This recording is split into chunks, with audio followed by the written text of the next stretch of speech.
scares everybody.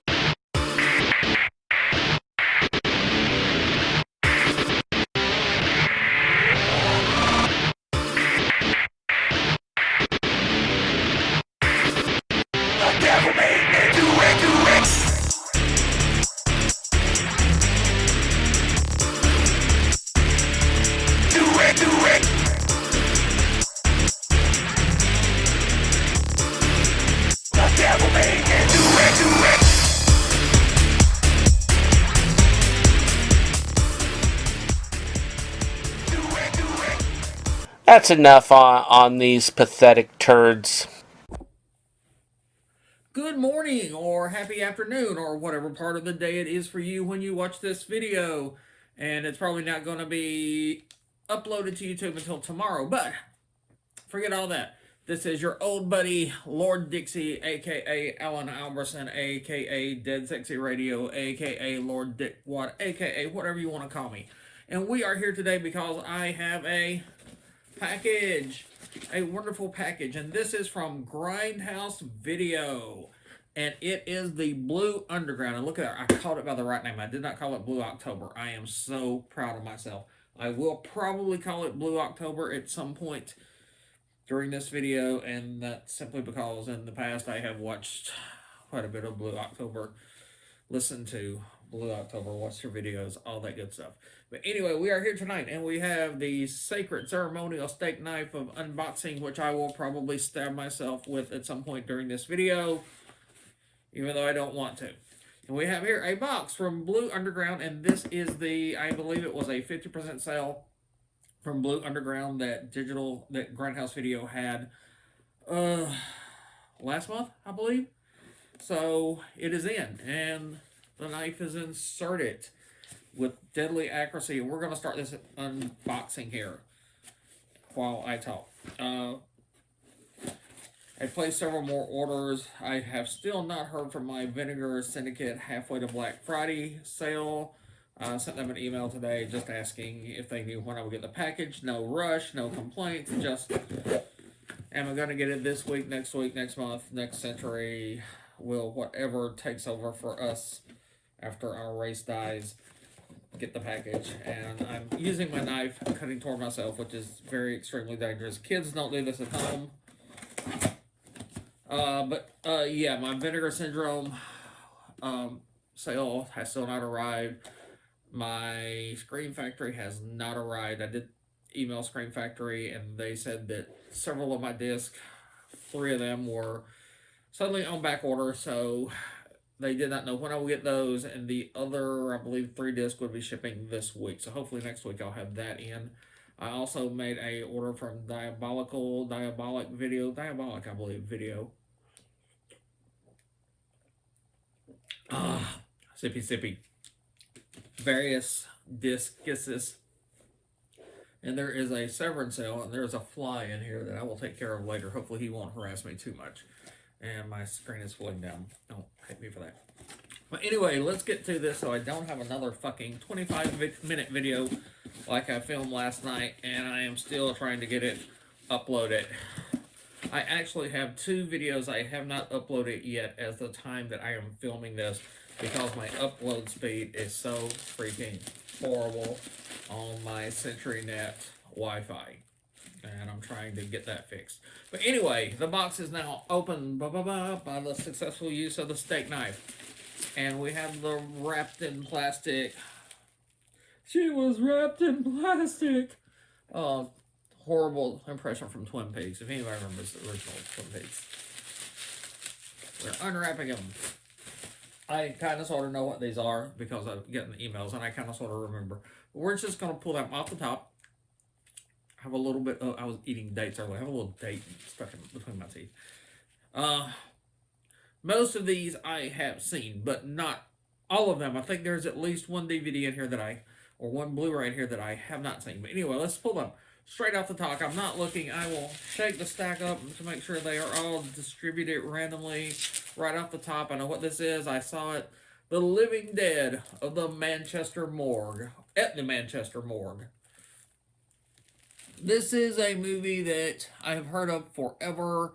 I finally got to see 2 or 3 years ago on Shudder, right after when Shudder first started, and I had the hold on here,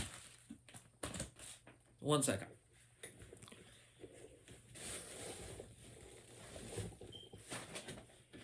And then there was light. I am sorry about that. I don't know if you can see me better, but I can see the disc better.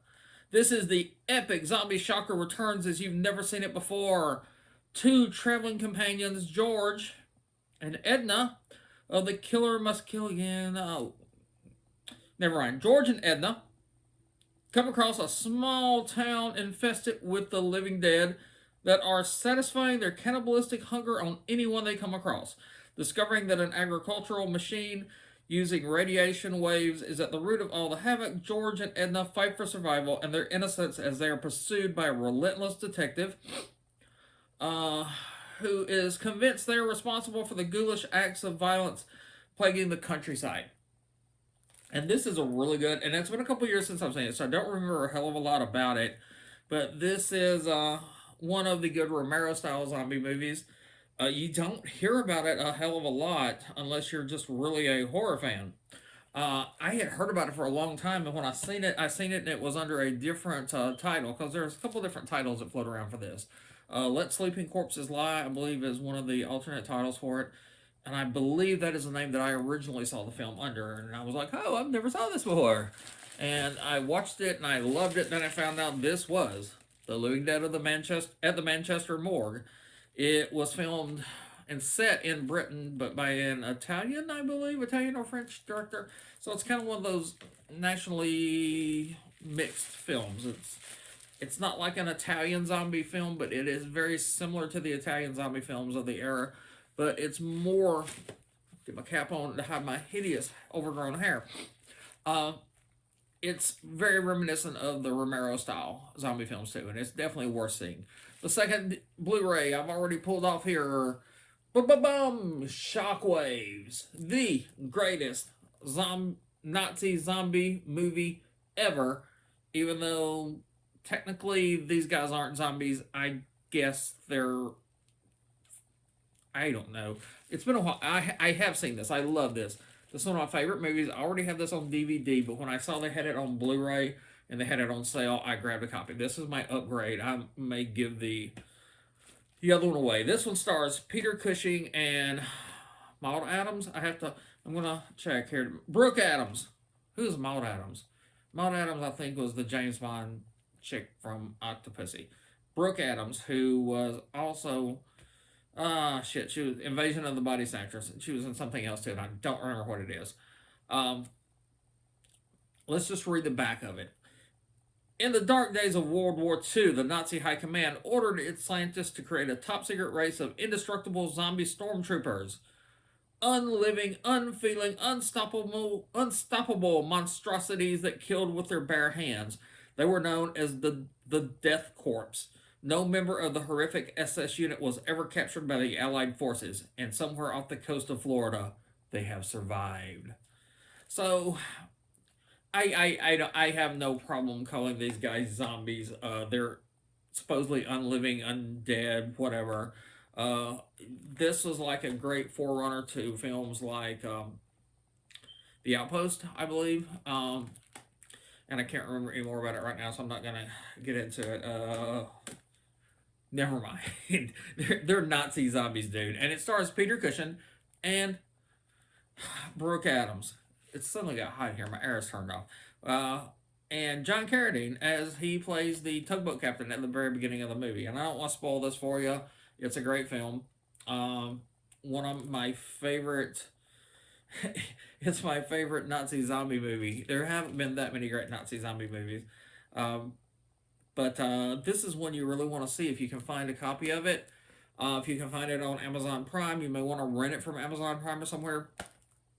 It's an absolutely great movie. Any movie with Cushing is pretty... Well, no, I'm not going to go that far. Any movie with Cushing is worth seeing because Cushing always gives a great job. Sippy, sippy. I've got a little nasal congestion running. So that's Shockwaves on Blu-ray. Let's look down. The next one. Oh, yes, this is another one I have seen. I do not have a copy of it, and it was on sale. A lot of you have probably never seen this film. It is Death Dream. This is the Blu-ray. Was it John Atlas? No, no, no,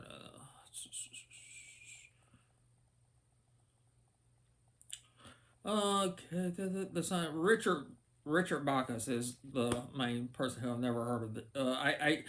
There are a lot of character actors who you recognize, and I don't really know that much about them. But what I want to say, this was directed by Bob Clark, and a lot of y'all, Bob Clark, who, but there won't be anyone out there who has not seen a Bob Clark movie. I just about guarantee almost every person in America, at least over the age of 20, has seen a Bob Clark movie because Bob Clark was the man who directed A Christmas Story. He also directed Porky's and Black Christmas. I almost said Black Sabbath. He wasn't that good. Uh, and I believe he directed another movie, but I'm not going to call myself out. But pretty much everyone in America has seen A Christmas Story because it's still on every Christmas on 24-hour rotation on, I believe, TNT. Um, Pretty much every horror guy who's over 30 or 40 has seen Black Christmas. It's one of the great, I don't want to even call it a slasher. It's one of the great holiday horror movies out there. And Porky's, that was the sex comedy for a long time. This is a great zombie-ish, vampire-ish film set during the Vietnam War. In the shattering in this shattering variation on the monkey's paw, grief-stricken suburban parents, played by Academy Award nominees John Marley of The Godfather and Lynn Carlin of Faces. And that's why I recognize these guys, but I really don't know their name.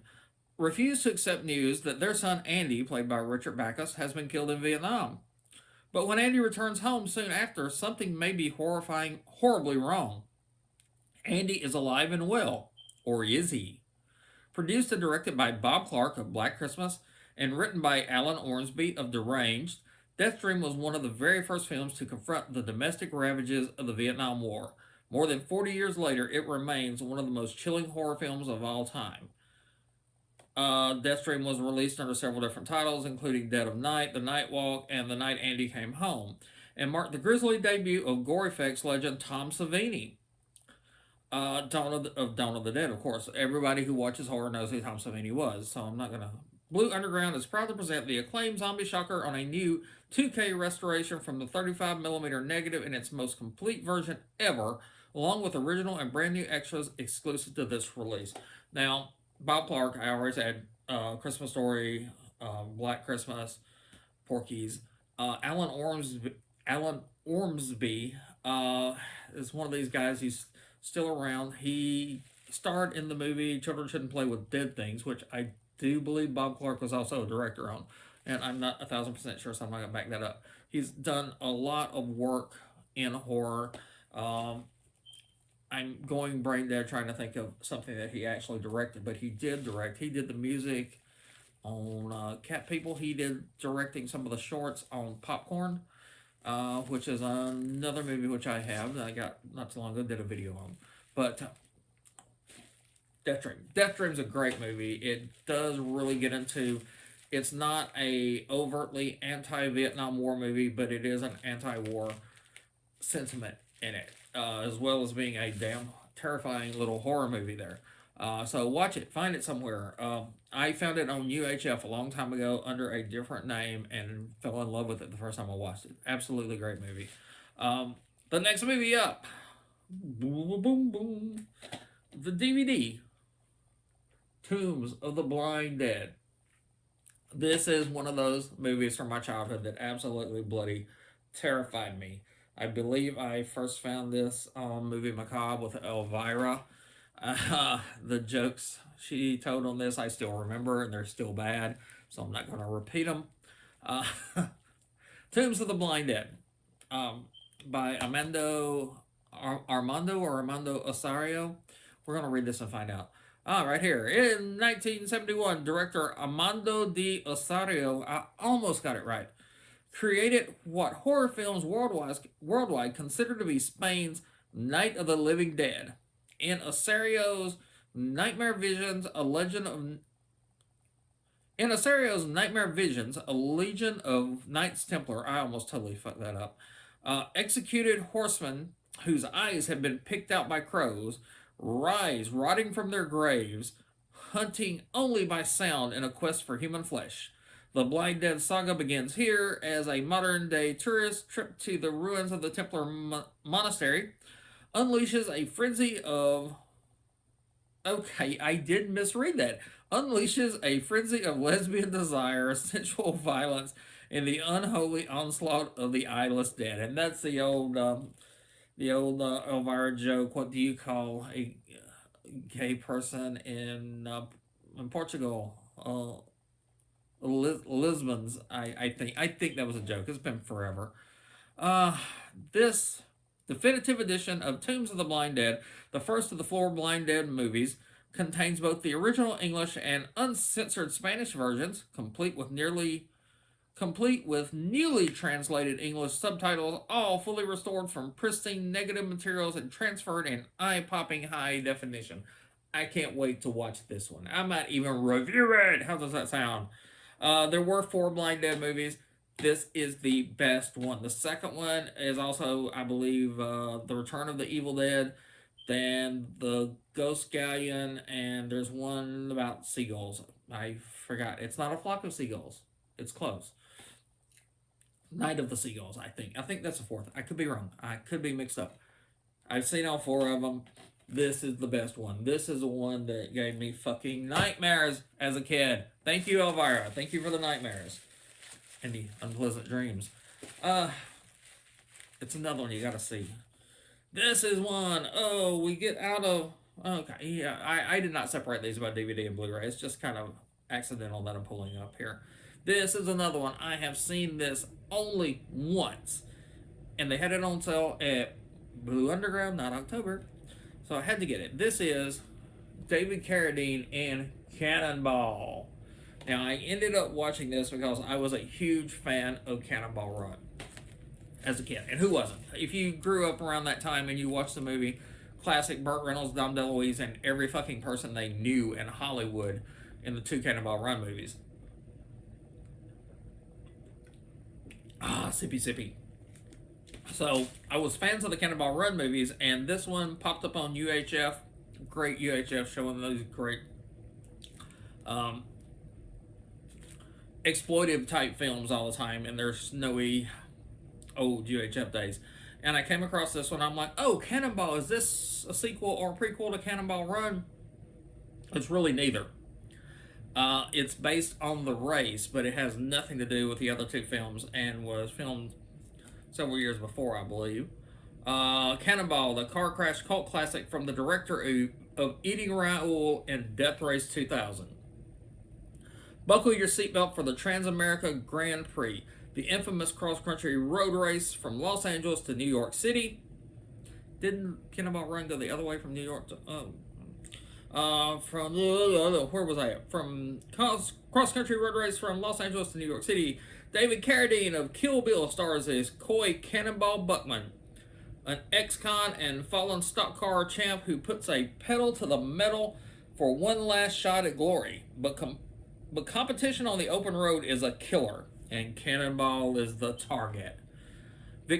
Veronica Hamill, I don't know who Victoria Hamill is. Veronica Hamill, Hill Street Blues. Yeah, Veronica Hamill, Hill Street Blues. Bill McKinney from Deliverance. Garrett Graham, Phantom of the Paradise. He played meat. Or beef. Not meat. He played beef.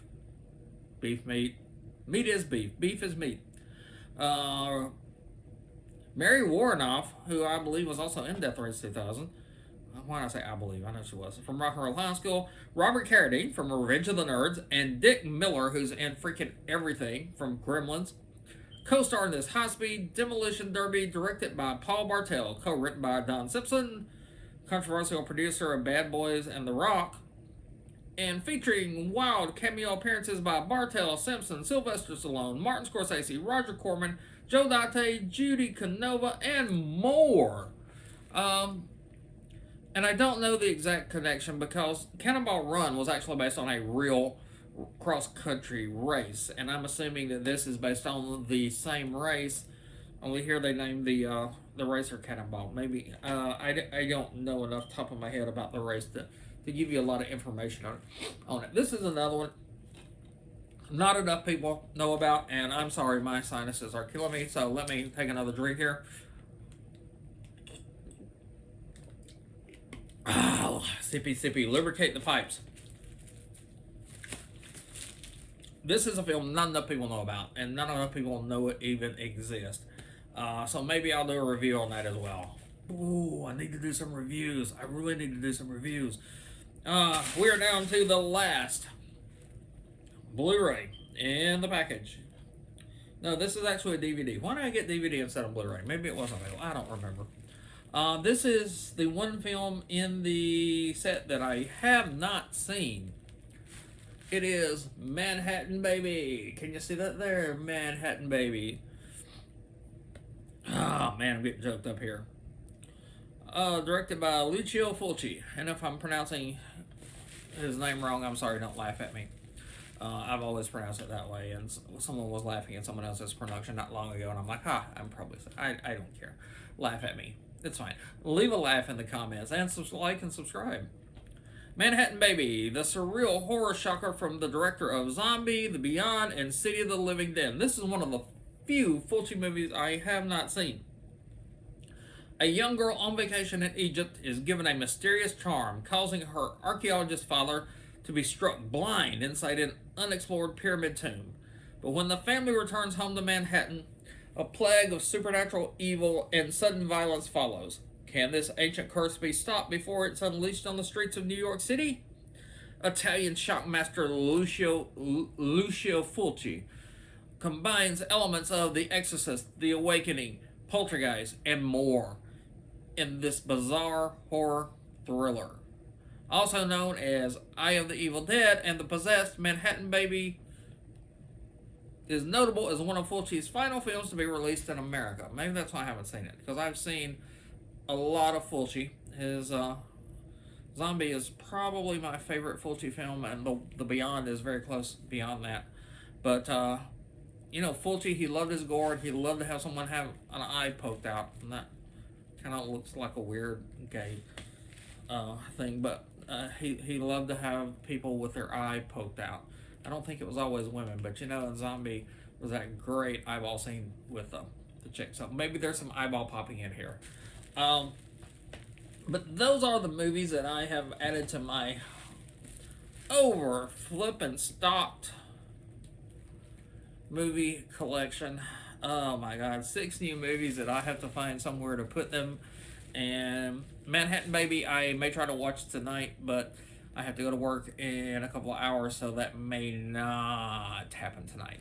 But I'm going to try to watch and give at least a couple of reviews, and I'll maybe even cover some of the extras on here, because all these have, well, I'm not going to say all of these. All these probably have great extras. That's not the list of extras, and I'm not going to read them all because we're all over 20 minutes. Yeah. That's what I got in. I'm still waiting on more. I still have a video that I have to film over a haul from the local Dollar Generals and Walmart. It's not that big. It's only about 6 movies. And I have 2 videos that I've still got to get online. But I'm going to probably try to put this one up tomorrow. As soon as I do a little light editing on this. And I'll have it up for you as soon as possible, and I'll try to work on a review for one of these movies or more. Anyway, but that's all I have for you today. That was my Grindhouse video Blue Underground sale haul. Just came in, literally just walked in from the mailbox, and God, you should have seen my hair before I put the cap on. But that's it. This is your Lord Dixie. I can say that in an epic way. Saying goodbye, everyone. Like, subscribe, and we will see you next time. Bye-bye.